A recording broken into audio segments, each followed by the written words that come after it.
ನೀನ್ ಏನ್ ಮಾತಾಡ್ತಾ ಇದೆಯಾ? ನಿಂಗೆ ಐಡಿಯಾ ಏನಾದ್ರೂ ಇದೆಯಾ? ನೀನ್ ಸೆಲೆಬ್ರಿಟಿ ಅನ್ನೋದೇ ಮರ್ತೋಗಿದ್ಯಾ ಅನ್ನಿಸ್ತಾ ಇದೆ. ನೀನ್ ಹಾಗೆಲ್ಲ ಇವ್ರ ಹಳ್ಳಿಗಂತಾನೆ ಅಲ್ಲ, ಯಾವುದೇ ಹಳ್ಳಿಗೆ ಹೋದ್ರು ಅಲ್ಲಿ ಕ್ರೌಡ್ ನಿನ್ನ ಮುತ್ಕೊಳ್ಳೋದು ಕಂಟ್ರೋಲ್ ಮಾಡೋದೇ ಆಗೋಗುತ್ತೆ. ಇನ್ ಇವ್ರ ಗಂಡನ್ನ ಎಲ್ಲಿಂದ ನೋಡ್ಕೊಳ್ಳೋದು?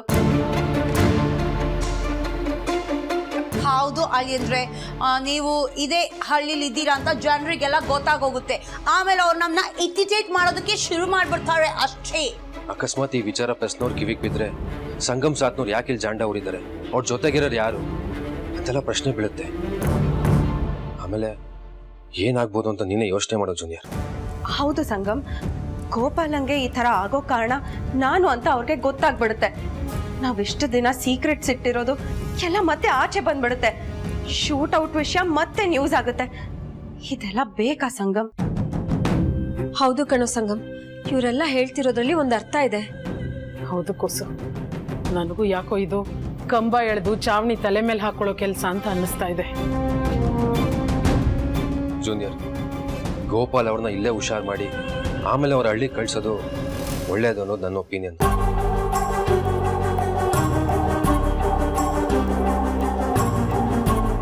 ಸಾರಿ ಲಚ್ಚಿ, ನೀನು ಕೊಟ್ಟಿರೋ ಐಡಿಯಾ ಯಾರಿಗೂ ಇಷ್ಟ ಆಗ್ತಿಲ್ಲ, ಯಾರು ಒಪ್ಕೋತಾನೂ ಇಲ್ಲ. ಹಂಗಾರೆ ಹಿಂಗ್ ಮಾಡೋಣ, ನಿಂಗೆ ಬನ್ನಿ ಇಲ್ಲಿ.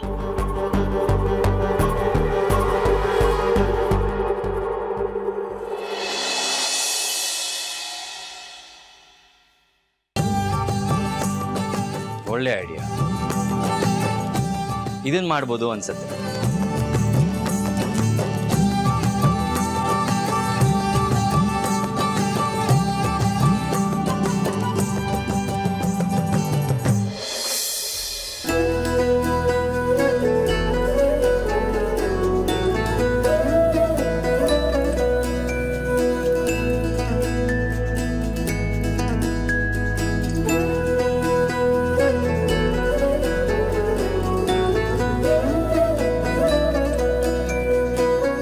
ಇದೇನ್ ಕೂಸು ಇಲ್ಲಿ ಕರ್ಕೊಂಡು ಬಂದಿದ್ಯಾ?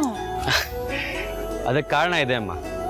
ಈ ಜಾಗ ಈ ಕಡೆ ಕುಗ್ರಾಮನೂ ಅಲ್ಲ, ಆ ಕಡೆ ಸಿಟಿನೂ ಅಲ್ಲ. ಸಿಟಿಯಿಂದ ಆಚೆಗೆ, ಹಳ್ಳಿಯಿಂದ ಈಚೆಗಿರೋ ಜಾಗ. ನೋಡಕ್ಕೆ ಹಳ್ಳಿ ಥರ, ಆದರೆ ಸಿಟಿಗೆ ಹತ್ರ. ಮೆಡಿಕಲ್ ಎಮರ್ಜೆನ್ಸಿ ಏನೇ ಇದ್ರೂ 10 ನಿಮಿಷಕ್ಕೆ ರೀಚ್ ಆಗ್ಬೋದು. ಜೊತೆಗೆ ಇದು ನಮ್ಮ ಫಾರ್ಮ್ ಹೌಸ್. ಅದೆಲ್ಲ ನಮಗೂ ಗೊತ್ತಾಗ್ತಾ ಇದೆ, ಆದ್ರೆ ನಾವ್ಯಾಕೆ ಇಲ್ಲಿಗೆ ಬಂದಿದೀವಿ ಅಂತ ನಾನು ಕೇಳ್ತಾ ಇರೋದು. ಇನ್ಮೇಲೆ ಒಂದಷ್ಟು ದಿನ ನಾವಿಲ್ಲೇ ಇರ್ತೀವಿ. ಇಲ್ಲೇನಾ? ಏನಕ್ಕೆ? ಗೋಪಾಲ್ ಅವ್ರನ್ನ ಹುಷಾರ್ ಮಾಡೋದಕ್ಕೆ. ಬಾ ಸೀನಿಯರ್, ಗೋಪಾಲ್ ಅವ್ರನ್ನ ನೆನೆಸ್ಕೊಳ್ಳೋಣ.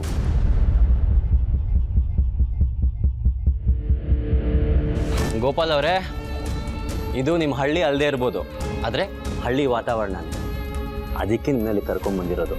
ನೋಡ್ತಾ ಇರಿ, ಇನ್ಮೇಲೆ ನೀವು ಬೊಂಬಾಟ್ ಆಗ್ಬಿಡ್ತೀರಾ, ಫುಲ್ ಆಕ್ಟಿವ್ ಆಗ್ಬಿಡ್ತೀರಾ. ನಂಬಿಕೆ ನಂಗಿದೆ. ಲಚ್ಚಿ, ಇನ್ನೇನ್ ತಡ, ಶುರು ಮಾಡೋಣ? ನಾನ್ ತಯಾರಿವ್ನೆ, ನಡೀರಿ ಹೋಗೋಣ. ಬಾ.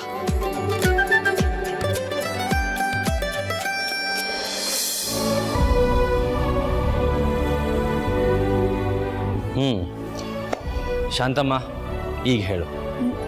ನಾ ಏನ್ ಹೇಳನೆ?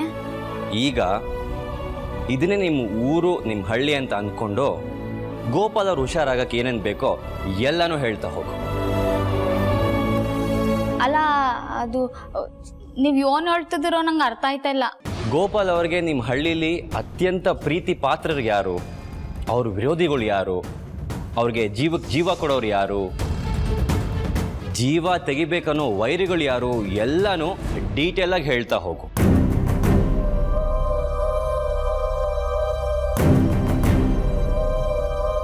ಆದ್ರಿಂದ ಏನಾಗುತ್ತೆ ಅಳಿಯಂದ್ರೆ? ಶಾಂತಮ್ಮ ಹೇಳೋ ಪ್ರತಿ ಕ್ಯಾರೆಕ್ಟರ್ಗಳು ಈಗ ನಾವಾಗ್ತೀವಿ. ನಮ್ಮಲ್ಲಿ ಒಬ್ರೊಬ್ರು ಒಂದೊಂದು ಕ್ಯಾರೆಕ್ಟರ್ನ ಪ್ಲೇ ಮಾಡ್ತೀವಿ, ಅಂದ್ರೆ ಪಾತ್ರ ನಿರ್ವಹಿಸ್ತೀವಿ.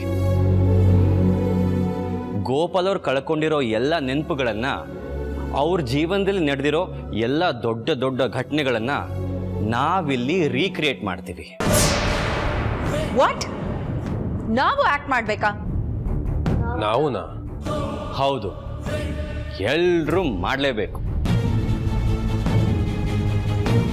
ಹಾ, ಈಗ ನೀನು ಹೇಳು ಶಾಂತಮ್ಮ, ಅವ್ರ ಜೀವನದಲ್ಲಿ ಮುಖ್ಯವಾಗಿ ಏನೇನೆಲ್ಲ ನಡೆದಿತ್ತು? ಏನು ಯೋಚನೆ ಮಾಡ್ತಿದ್ಯಾ? ಹೇಳು ಶಾಂತಮ್ಮ. ನಂಗೆ ಯಾಕೋ ಭಯ ಆಯ್ತೈತೆ ಯಜಮಾನ್ರೆ. ಒಂದ್ ಮಾಡಕ್ ಹೋಗಿ ಇನ್ನೊಂದಾಯ್ತು ಅಂದಂಗೆ ನನ್ನ ಗಂಡಂಗೆ ಏನಾರ ಹೆಚ್ಚು ಕಮ್ಮಿ ಆಗ್ಬಿಟ್ರೆ ಆಮೇಲೆ ನಾ ಏನ್ ಮಾಡಾನೆ? ನಂಗೆ ಯಾರು ದಿಕ್ಕು? ನಾ ಯೋನು ಹೇಳಾರೆ, ನಾನು ಯೋನು ಕೇಳ್ಬೇಡ್ರಿ, ನಾ ಯೋನು ಹೇಳಕ್ಕಾಗಿಲ್ಲ. ಶಾಂತಮ್ಮ.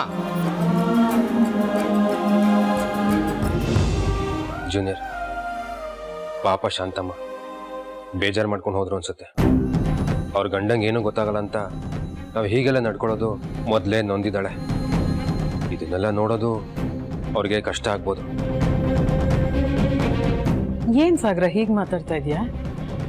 ಸಂಗಮ್ ಏನ್ ತಪ್ಪು ಮಾಡ್ತಾ ಇಲ್ವಲ್ಲ? ಅವಳು ಗಂಡ ಸರಿ ಹೋಗ್ಲಿ ಅಂತ ತಾನೇ ಅವನು ಇದನ್ನೆಲ್ಲ ಮಾಡ್ತಾ ಇರೋದು. ಅದು ನಮಗೂ ಅರ್ಥ ಆಗುತ್ತೆ, ಆದರೆ ಆ ಹಳ್ಳಿ ಹೆಂಗಸಿಗೆ ಹೇಗೆ ಅರ್ಥ ಆಗುತ್ತೆ? ನೀನು ಸುಮ್ಮನೆ ದುಡುಕ್ತಾ ಇದೆಯಾ ಅನಿಸ್ತಾ ಇದೆ ಸಂಗಮ್. ನೋಡು, ಇದೆಲ್ಲ ವರ್ಕೌಟ್ ಆಗಲ್ಲ. ನಡಿ ವಾಪಸ್ ಹೋಗೋಣ. ಚಾನ್ಸೇ ಇಲ್ಲ ದೀಪಿಕಾ. ನಾವಿಲ್ಲಿಗೆ ಏನು ಅಂದ್ಕೊಂಡು ಬಂದಿದ್ದೀವೋ ಆ ಕೆಲಸ ಮುಗಿಯೋವರೆಗೂ ನಾವಿಲ್ಲಿಂದ ಹೊರಡೋ ಮಾತೇ ಇಲ್ಲ.